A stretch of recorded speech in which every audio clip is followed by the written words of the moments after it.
haddaan kaaga warramay magaalada Garowe ganacsigeedu waa magaalo yar oo aad u kobcayso ganacsigeedu aad boomin u yahay markii loo barbar dhigo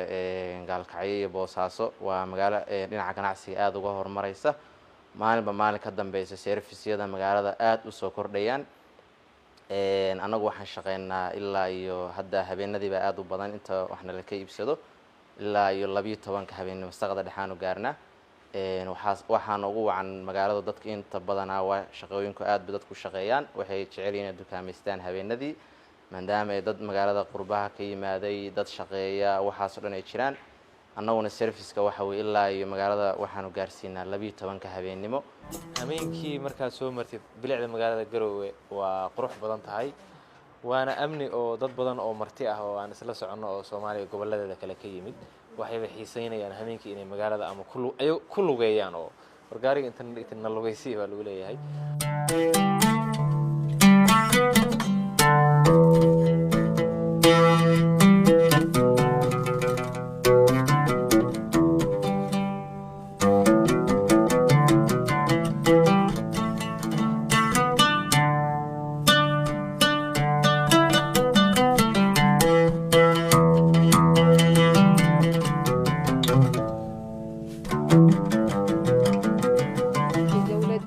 shacabka intiisa badan inta shaqaysa maalintii habeenkii bay ganacsadaan marka ganacsiga habeenkii aad buu fiican yahay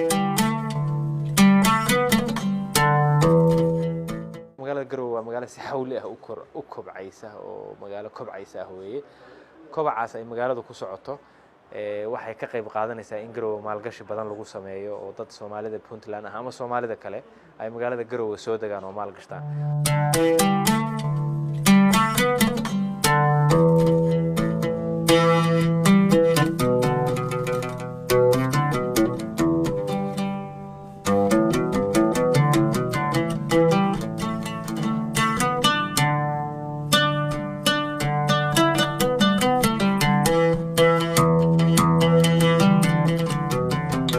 hadda waa 4 saac habeenimo maamooyinkii ciyaalkii kulli waa adeeganayaan si barwaaqo ah oo ma sha Allah ilaahay waxaan ka baryaynaa amnigeena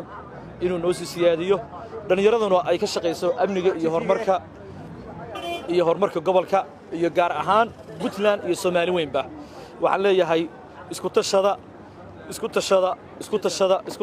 ummadda reer Puntland iyo ummadda Soomaaliyeed Soomaalidu waa dad walaalo ah oo dhulka wada leh Soomaalidu dhulka ma kala wada laha